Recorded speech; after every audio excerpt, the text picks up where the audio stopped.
ಒಂದು ಸಮಯದಲ್ಲಿ ಒಂದು ಕಾಡಿನಲ್ಲಿ 3 ಮಂದಿ ಸಿಂಹಗಳು ಇದ್ದವು. ಅವುಗಳಲ್ಲಿ ಒಂದು ಹೊಸ ಮಗು ಸಿಂಹ ಇತ್ತು.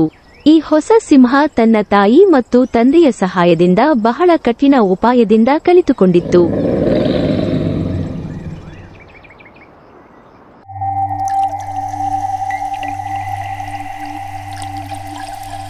ಒಂದು ದಿನ ಮಳೆಯು ಬಹಳ ಗಾಳಿಯಿಂದ ಬರುತ್ತಿದ್ದಾಗ ಆ ಮಗು ಸಿಂಹ ಮನೆಗೆ ಬರುವ ದಾರಿಯಲ್ಲಿ ಸಿಕ್ಕಿಕೊಂಡಿತು.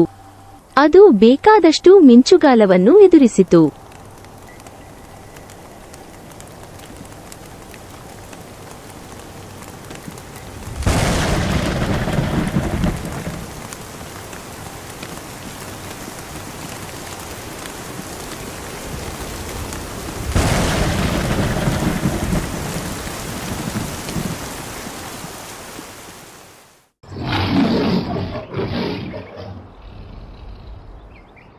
ಆದರೆ ಅದು ಕೊನೆಗೆ ಮನೆಗೆ ಬಂದು ತನ್ನ ತಾಯಿಗೆ ಅಡ್ಡಬಿದ್ದು, ನಾನು ಒಂದು ಧೈರ್ಯವಾಗಿ ಬಂದಿದ್ದೇನೆ ಎಂದು ಹೇಳಿತು.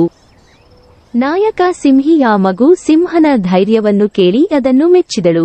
ಅವಳು ತನ್ನ ಮಗುವನ್ನು ಅಪ್ಪಣೆ ಕೊಟ್ಟು ಆತನನ್ನು ಗಂಭೀರವಾಗಿ ಹೇಳಿದಳು, ಮಗು, ಇದು ನಿಜವಾಗಿಯೂ ನಿನ್ನ ಧೈರ್ಯವಾಗಿದೆ. ನೀನು ತಕ್ಷಣವೇ ನಿನ್ನ ತಾಯಿ ಮತ್ತು ತಂದೆಗೆ ಹೋಗಬೇಕು. ಅವರು ನಿನ್ನ ಮಿಂಚುಗಾಲವನ್ನು ನೋಡಿ ಬಹಳ ಸಂತೋಷಪಡುವರು.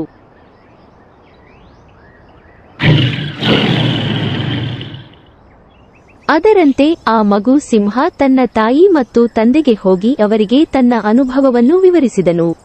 ಅವರು ಆತನ ಧೈರ್ಯವನ್ನು ಮೆಚ್ಚಿ ಆತನಿಗೆ ಬಹುಶಃ ಶ್ರೇಷ್ಠ ಸಿಂಹನ ಬಿರುದು ಸಿಕ್ಕಬಹುದು ಎಂದು ಹೇಳಿದರು. ಈ ಅನುಭವದಿಂದ ಪ್ರಭಾವಿತನಾಗಿ ಮಗು ಸಿಂಹ ಮನೆಗೆ ಹಿಂದಿರುಗಿದಾಗ ಅವನ ಸಹೋದರರು ಅವನನ್ನು ಬಹುವಾಗಿ ಗೌರವಿಸಿದರು.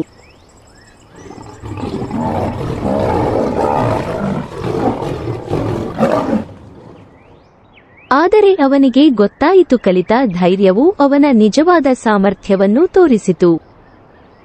ಆದ್ದರಿಂದ ಈ ಕಥೆಯ ನೀತಿಯು ಯಾವಾಗಲೂ ಧೈರ್ಯದಿಂದ ಮುಂದುವರಿಯುವುದು ಅತ್ಯಂತ ಮುಖ್ಯ.